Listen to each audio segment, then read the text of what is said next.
You either pay back every cent of the $45,000 or don't ever call us your parents again. Those were the exact words my father said after everything I gave up for them. I abandoned my college dreams to care for my mother during her cancer treatments. They promised the money was a gift. But when I refused to give up my career and come home to marry a good man, they turned on me. What they didn't know, I had a stage, and I was about to use it to destroy their perfect image on national television.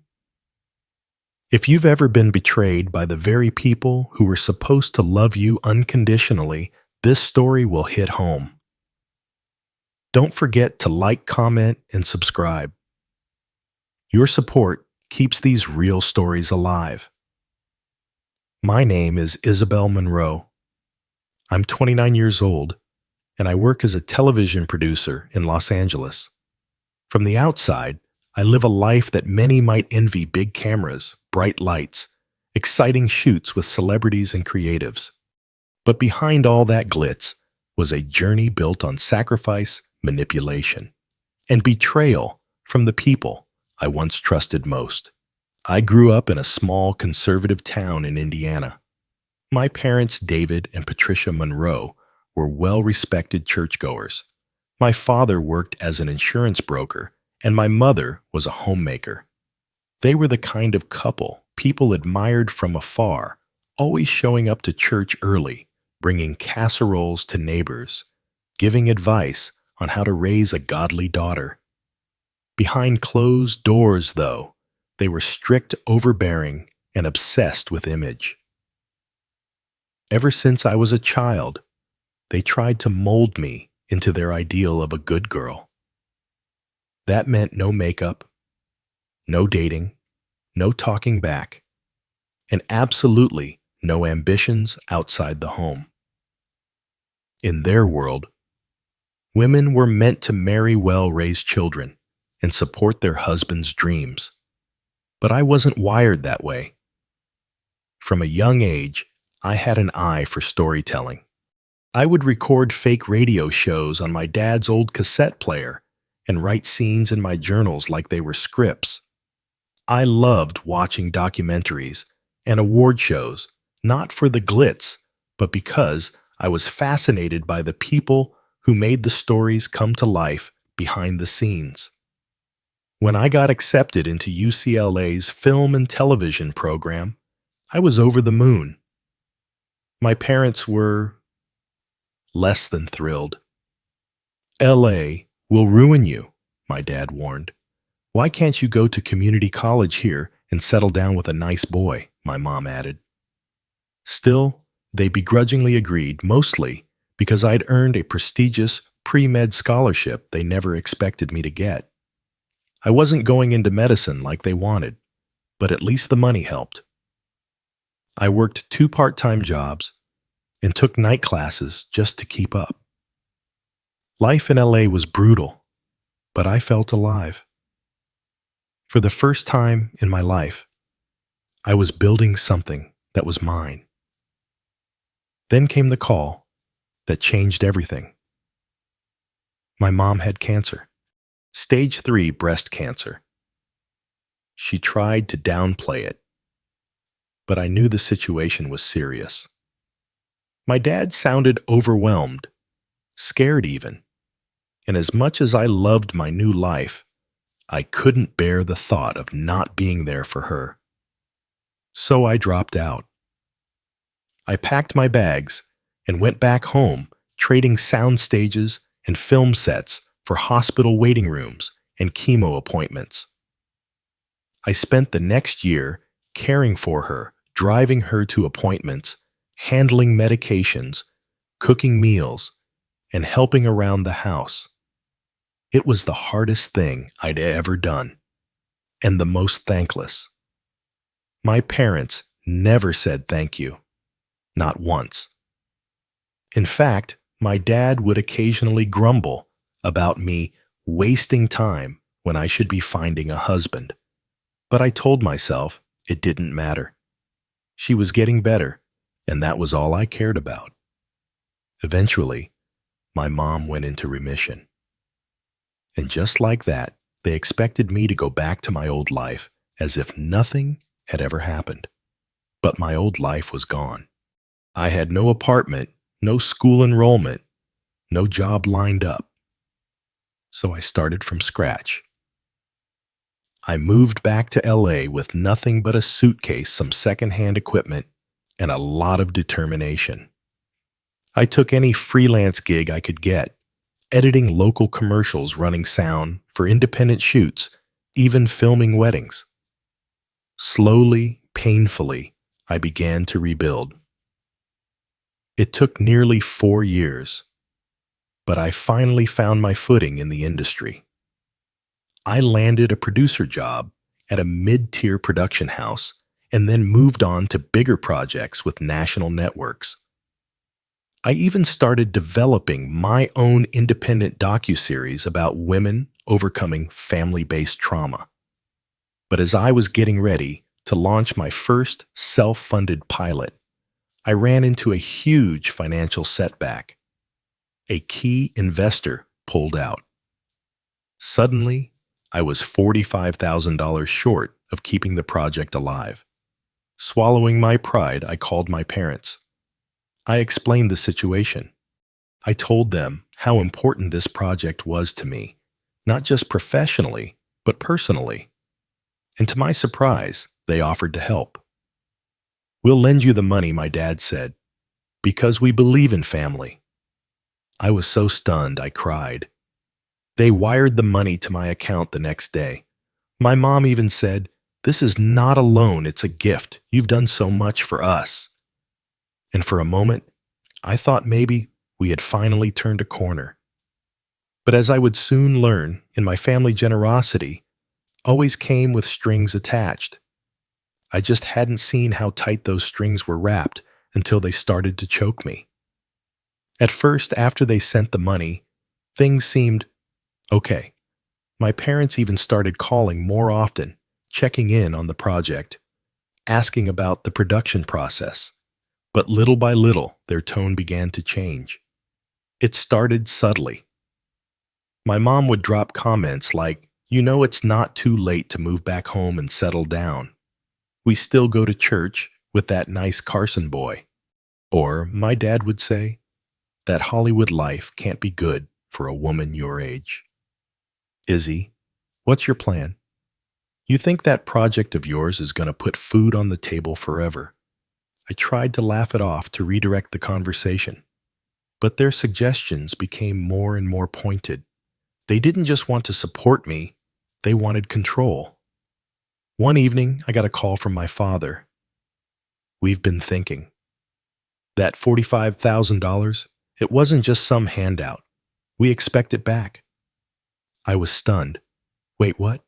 You said it was a gift. Mom said it wasn't a loan." "We changed our minds," he interrupted. "You're old enough to understand responsibility. Maybe if you'd taken the path we suggested, you'd already be married with a house by now. Instead, you're still chasing some pipe dream." "Dad, that's not fair. You know what I've given up." "We don't owe you anything. Isabel, if you're going to act like a stranger, then you can start paying us like one." I hung up, hands shaking. For days, I couldn't sleep. I combed through texts and voicemails, trying to find something, some proof that they had called it a gift, but nothing was in writing. It was all verbal. All I had was my word against theirs. I tried to reason with them. I offered to set up a gradual repayment plan, even though I didn't legally owe them a thing. But they weren't interested in fairness. They were interested in punishment. When I declined to return home for Easter and refused to meet a man they had secretly arranged a friendly dinner with, they went nuclear. My aunt called me crying one afternoon. "Why didn't you tell me you were in debt to your parents?" she asked.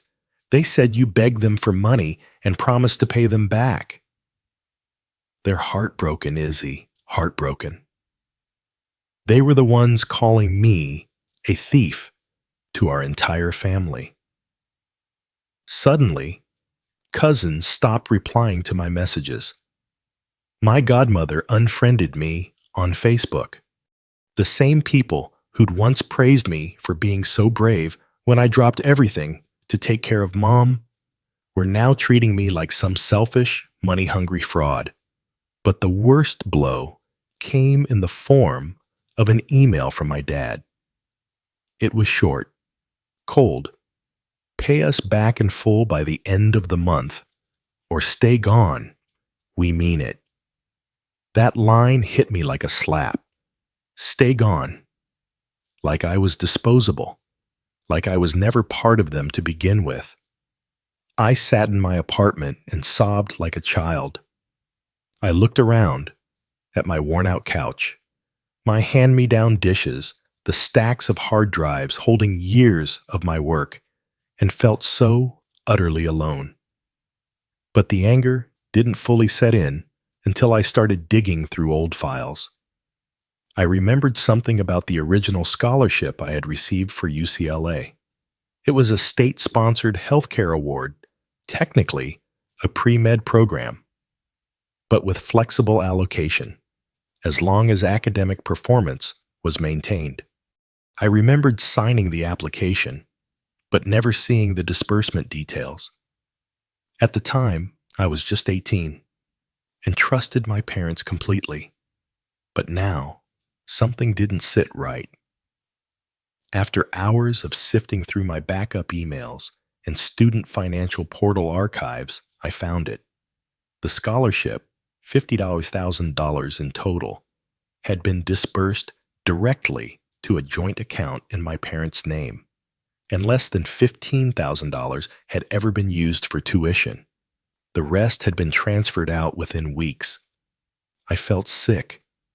All these years, I'd assumed the money had been tied up in fees expenses I didn't understand. But now, it was crystal clear they had taken my scholarship and used it for themselves. And the $45,000 they'd lent me, it wasn't theirs to begin with. It was mine money I had earned. Money meant to help me build a future. Money they had pocketed only to hold it over my head later as leverage. I stared at the screen, heart-racing, hands trembling. They had manipulated me, lied to our family, and twisted the truth to make me look like the ungrateful daughter. But now I had proof, and I was no longer the scared little girl begging for approval. I was a woman with a platform, and it was time to decide how to use it. I wish I could tell you that having the truth gave me instant clarity, some righteous surge of courage. But the reality was uglier than that. I sat in my apartment for 2 full days, staring at the documents I'd found: bank transfers, disbursement records, screenshots of old emails. The truth was sitting right there in front of me, plain as day, and I felt hollow. The people who raised me, who I cared for when they were at their weakest, had stolen from me. And now they were demanding I pay them back for money that was never theirs to begin with. It wasn't just betrayal. It was gaslighting on a generational scale. I didn't tell anyone right away. I was embarrassed, ashamed, and afraid that even with proof, no one would believe me. But silence didn't make things better. The next week, I received a certified letter, a legal notice from my father. They had retained a lawyer. The letter stated that unless I repaid the full amount of $45,000 within 30 days, they would pursue a civil claim for fraudulent acquisition of funds and defamation for spreading malicious lies about their family character. That broke me. I called my mom in a panic. I thought surely, she would talk him down. She was the one who had cancer, the one I nursed through chemo, the one who told me, "This is not alone, this is love." But when she picked up Her voice was colder than I'd ever heard it. You brought this on yourself, Isabel. We did everything for you. And now you've turned into this Hollywood monster. Mom, I paused. My life for you. I gave up everything to come home. I took care of you when Dad couldn't even look at you without crying, "Don't you dare throw that in my face." That was your duty as a daughter. It wasn't a duty, it was love. And now you're suing me over my own scholarship. She went quiet, and then cold as ice, she said, 30 days. Isabel, or don't bother calling us again. I dropped the phone, literally. It clattered onto the hardwood floor and bounced under the couch. I didn't even try to pick it up. I spent that night on the floor, curled up in a blanket, replaying the last 10 years of my life. Every sacrifice, every rejection, every time I thought I was finally making my parents proud, only to be met with silence or a backhanded remark. I thought I was strong. I thought building a career had made me unbreakable. But this was a different kind of pain. It came from the very people who were supposed to be my safe place. And the humiliation didn't stop there. My family group chat, once full of cheesy birthday messages and Bible quotes, lit up with passive-aggressive jabs aimed squarely at me.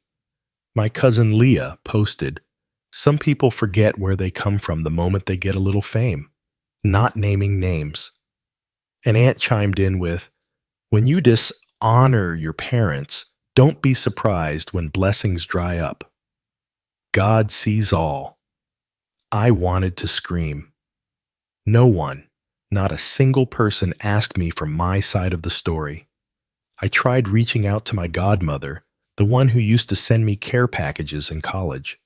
She replied with one sentence, "I think it's best you work things out privately with your parents. We don't want drama." I was alone. Utterly, devastatingly alone. And to make things worse, my financial situation was deteriorating fast. The project I'd been developing, the one the $45,000 had funded, was now in limbo.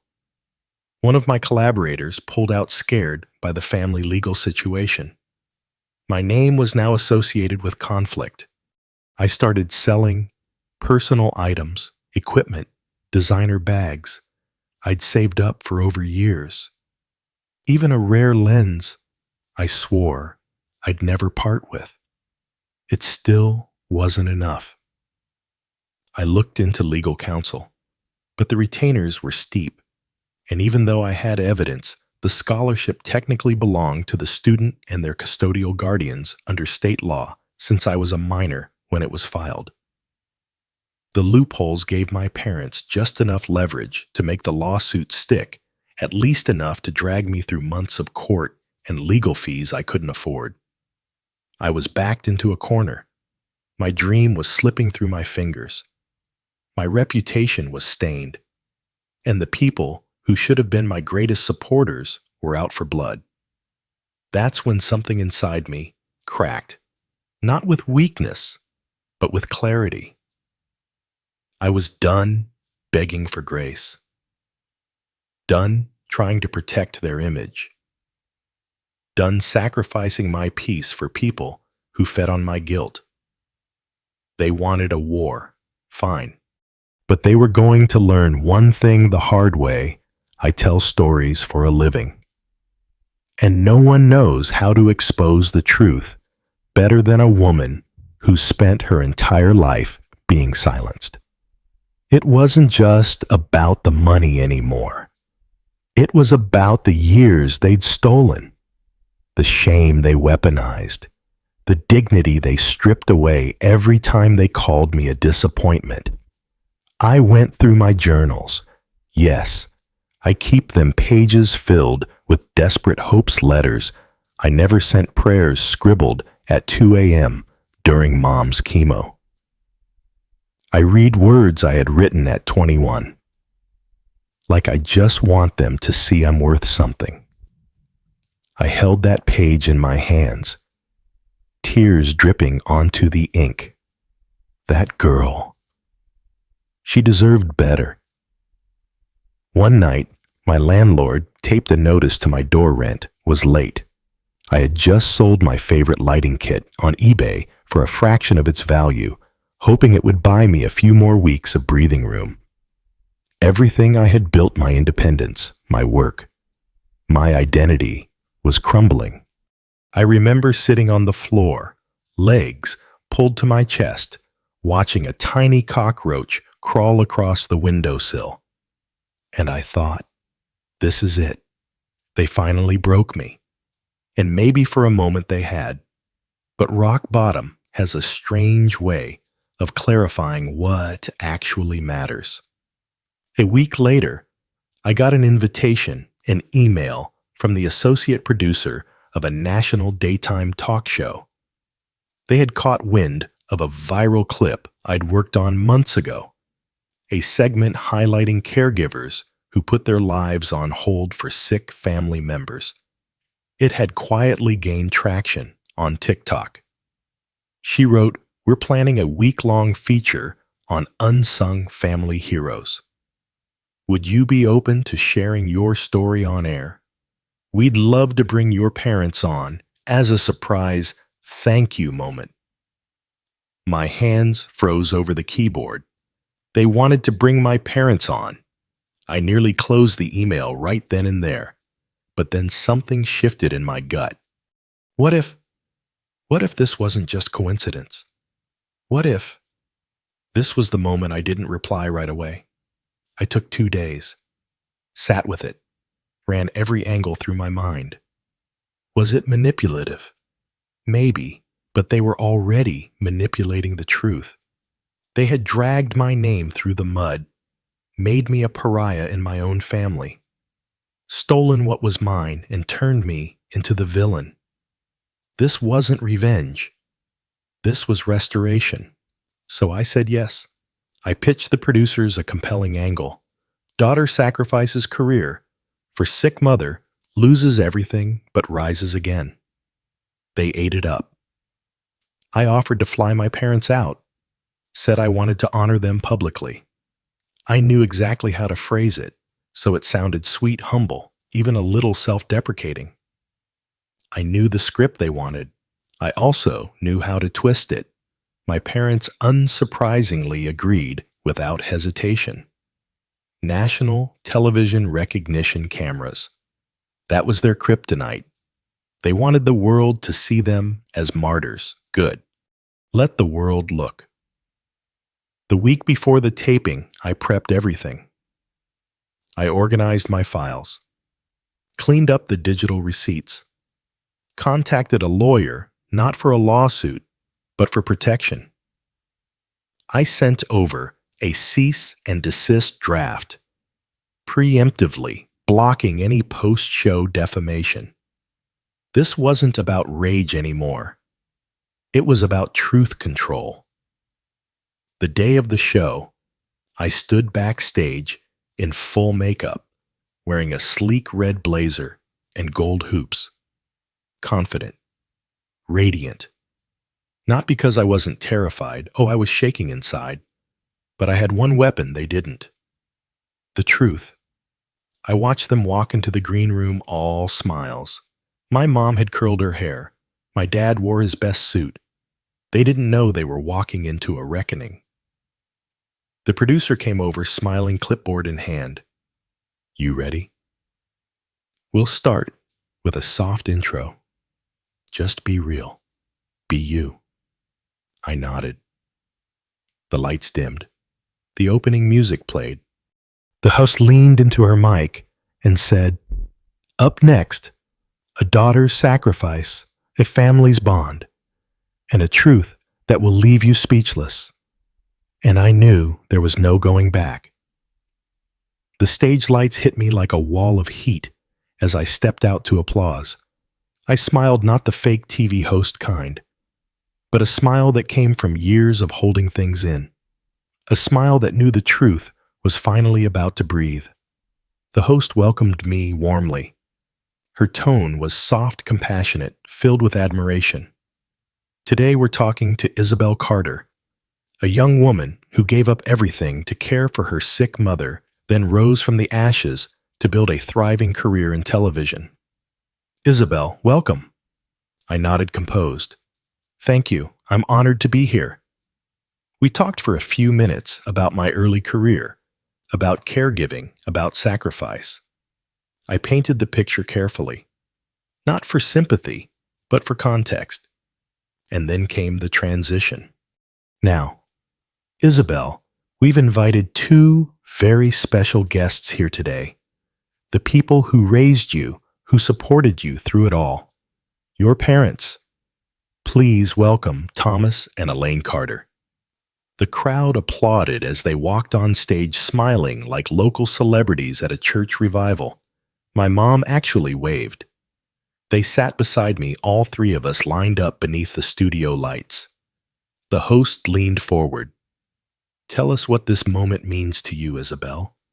I looked at them, then at the audience, then straight into the camera and said it means I finally get to tell the whole truth. The host blinked surprised. My parents shifted in their seats. I'm sorry. The host asked, her tone cautious. I reached into the folder beneath my chair and pulled out the documents. Neat.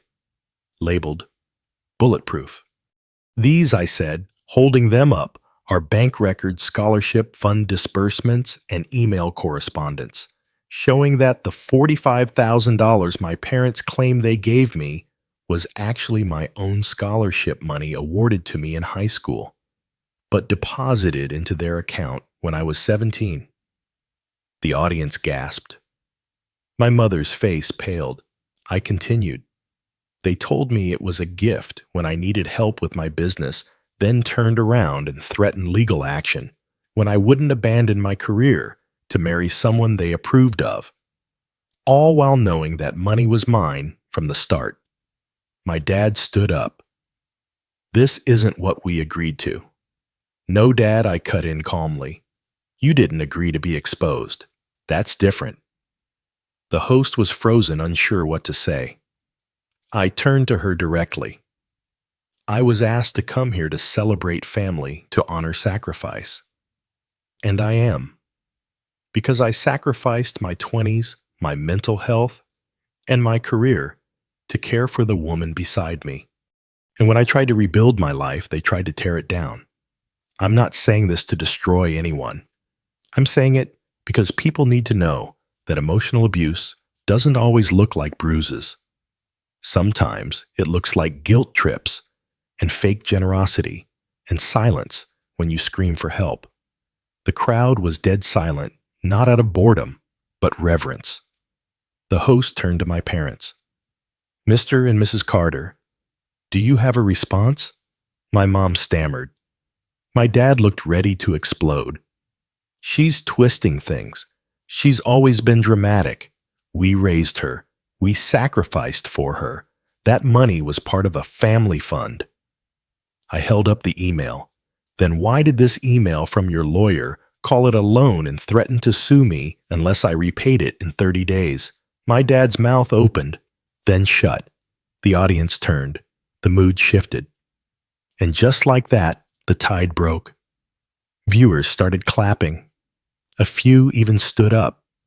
The host, regaining control, looked at the camera and said, We'll be right back after this break. The second the lights dimmed, my mom hissed, How dare you humiliate us like this? I looked her straight in the eye. How dare you steal from me and call it love? Security had to escort them out quietly before the next segment began. Backstage, the producer hugged me. She whispered, You're not just brave. You're a storm. We need more storms like you. The show aired 2 days later, and it went viral, not just on TV, but all over social media. Clips of my truth spread like wildfire. Daughter exposes manipulative parents on live TV. When family gaslights, you go public. 45K stolen. She took it back with one mic drop. Thousands of messages flooded my inbox. Strangers, survivors, women who had stayed silent for years, suddenly finding their voice. But it wasn't just moral support. Within a week, I received a message from the Women's Future Fund, a feminist nonprofit that offers support to women overcoming financial abuse. They offered me a full grant to relaunch my media company, no strings attached. And then the full circle moment. My former university's Alumni Affairs office reached out. One of their benefactors had seen the interview and wanted to reinstate my scholarship in my name, this time under my full control. It was poetic justice. The money they stole to control me was now being returned, with interest. I didn't sue my parents. I didn't need to. They lost something far more valuable than money or reputation. They lost access to me, and for the first time in my life, that was enough. It's been a year since that taping. My parents never reached out again. No apology, no explanation. Just silence. The same silence they used to control me now turned back on themselves. But I'm okay with that, because silence can be healing too. I used the grant money to rebuild my production studio. This time, I told stories that mattered about survivors, truth tellers, and women who refused to be erased. My first documentary. It was about financial abuse in families. It won a regional Emmy last spring. I've spoken at conferences, mentored young creators. More importantly, I finally feel like me. Not someone's daughter, not someone's backup plan. Just Isabel, a woman who crawled through fire and found her own light on the other side. Sometimes people ask if I miss them, and the truth is, I miss the version of them I hoped they were.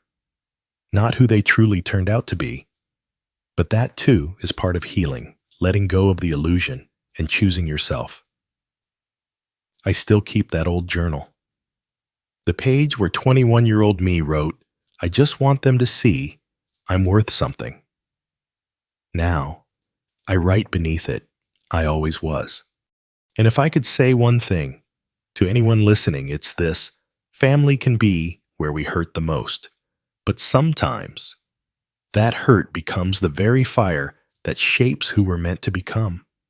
And today, I stand in that fire, not as a victim, but as its survivor.